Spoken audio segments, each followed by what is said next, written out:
بديع السماوات والأرض وإذا قضى أمرا فإنما يقول له كن فيكون. وہی آسمانوں اور زمین کو وجود میں لانے والا ہے، اور جب کسی چیز کے ایجاد کا فیصلہ فرما لیتا ہے تو پھر اس کو صرف یہی فرماتا ہے کہ تو ہو جا، بس وہ ہو جاتی ہے۔ وقال الذين لا يعلمون لولا يكلمنا الله أو تأتينا آية كذلك قال الذين من قبلهم مثل قولهم تشابهت قلوبهم قد بينا الآيات لقوم يوقنون۔ اور جو لوگ علم نہیں رکھتے کہتے ہیں کہ اللہ ہم سے کلام کیوں نہیں فرماتا، یا ہمارے پاس براہ راست کوئی نشانی کیوں نہیں آتی۔ اسی طرح ان سے پہلے لوگوں نے بھی انہی جیسی بات کہی تھی۔ ان سب لوگوں کے دل آپس میں ایک جیسے ہیں، بے شک ہم نے یقین والوں کے لیے نشانیاں خوب واضح کرتی ہیں۔ أرسلناك بالحق بشيرا ونذيرا ولا تسأل عن أصحاب الجحيم۔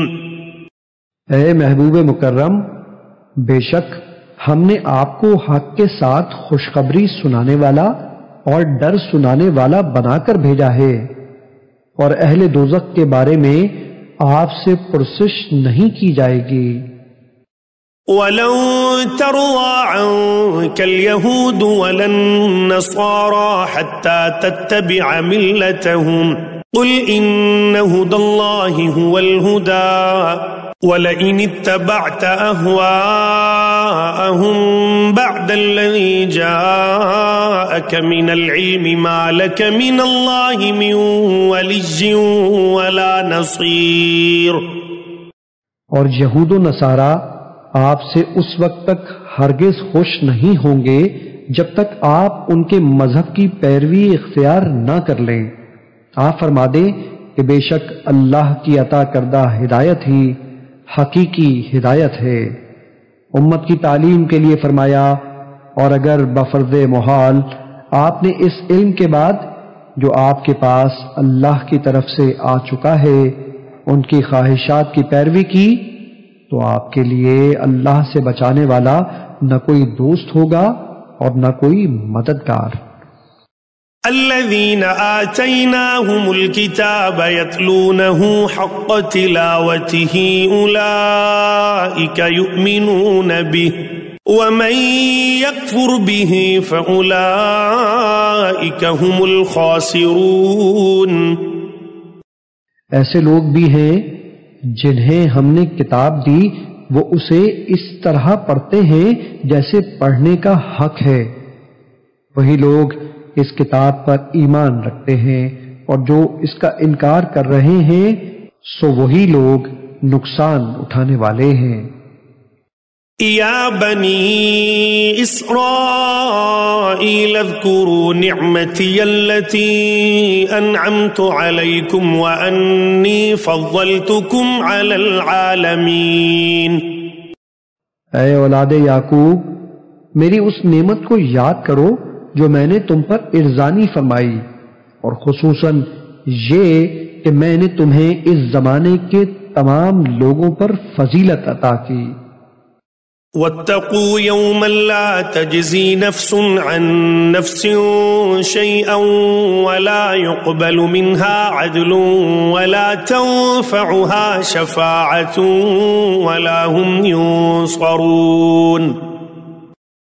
اور اس دن سے ڈرو جب کوئی جان کسی دوسری جان کی جگہ کوئی بدلہ نہ دے سکے گی، اور نہ اس کی طرف سے اپنے آپ کو چھڑانے کے لیے کوئی معاوضہ قبول کیا جائے گا، اور نہ اس کو اذن الہی کے بغیر کوئی سفارش ہی فائدہ پہنچا سکے گی، اور نہ امر الہی کے خلاف انہیں کوئی مدد دی جا سکے گی۔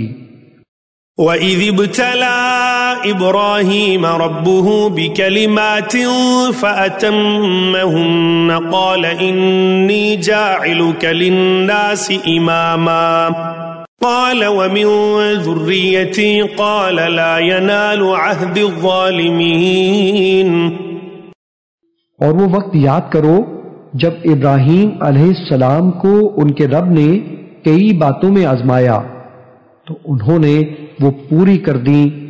اس پر اللہ نے فرمایا میں تمہیں لوگوں کا پیشوا بناؤں گا۔ انہوں نے عرض کیا کیا میری اولاد میں سے بھی؟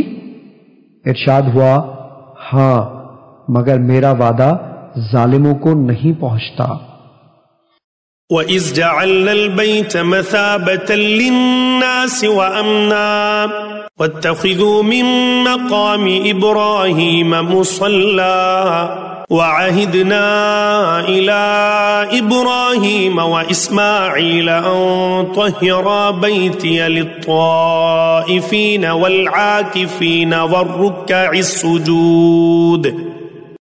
اور یاد کرو جب ہم نے اس گھر خانہ کعبہ کو لوگوں کے لیے رجوع اور اجتماع کا مرکز اور جائے امان بنا دیا اور حکم دیا کہ ابراہیم علیہ السلام کے کھڑے ہونے کی جگہ کو مقام نماز بنا لو، اور ہم نے ابراہیم اور اسماعیل علیہ السلام کو تاکید فرمائی کہ میرے گھر کو طواف کرنے والوں اور اعتکاف کرنے والوں اور رکوع و سجود کرنے والوں کے لیے پاک صاف کر دو۔ وَإِذْ قَالَ إِبْرَاهِيمُ رَبِّ اجْعَلْ هَٰذَا بَلَدًا آمِنًا وَارْزُقْ أَهْلَهُ مِنَ الثَّمَرَاتِ مَنْ آمَنَ مِنْهُم بِاللَّهِ وَالْيَوْمِ الْآخِرِ قَالَ وَمَن كَفَرَ فَأُمَتِّعُهُ قَلِيلًا ثُمَّ أَضْطَرُّهُ إِلَىٰ عَذَابِ النَّارِ وَبِئْسَ الْمَصِيرُ۔ اور جب ابراہیم علیہ السلام نے عرض کیا اے میرے رب اسے امن والا شہر بنا دے اور اس کے باشندوں کو طرح طرح کے پھلوں سے نواز، یعنی ان لوگوں کو جو ان میں سے اللہ پر اور یوم آخرت پر ایمان لائے۔ اللہ نے فرمایا اور جو کوئی کفر کرے گا اس کو بھی زندگی کی تھوڑی مدت کے لیے فائدہ پہنچاؤں گا، پھر اسے اس کے کفر کے باعث دوزخ کے عذاب کی طرف جانے پر مجبور کر دوں گا، اور وہ بہت بری جگہ ہے۔ وَإِذْ يَرْفَعُ إِبْرَاهِيمُ الْقَوَاعِدَ مِنَ الْبَيْتِ وَإِسْمَاعِيلُ رَبَّنَا تَقَبَّلْ مِنَّا إِنَّكَ أَنْتَ السَّمِيعُ الْعَلِيمُ۔ اور یاد کرو جب ابراہیم اور اسماعیل علیہم السلام خانہ کعبہ کی بنیادیں اٹھا رہے تھے تو دونوں دعا کر رہے تھے کہ اے ہمارے رب تو ہم سے یہ خدمت قبول فرما لے، بے شک تو خوب سننے والا خوب جاننے والا ہے۔ ربنا وجعلنا مسلمين لك ومن ذريتنا أمة مسلمة لك وأرنا مناسكنا وتب علينا إنك أنت التواب الرحيم۔ اے ہمارے رب ہم دونوں کو اپنے حکم کے سامنے جھکنے والا بنا اور ہماری اولاد سے بھی ایک امت کو خاص اپنا تابع فرمان بنا، اور ہمیں ہماری عبادت اور حج کے قواعد بتا دے اور ہم پر رحمت و مغفرت کی نظر فرما، بے شک تو ہی بہت توبہ قبول فرمانے والا مہربان ہے۔ ربنا وبعث فيهم رسولا منهم يتلو عليهم آياتك ويعلمهم الكتاب والحكمة ويزكيهم إنك أنت العزيز الحكيم۔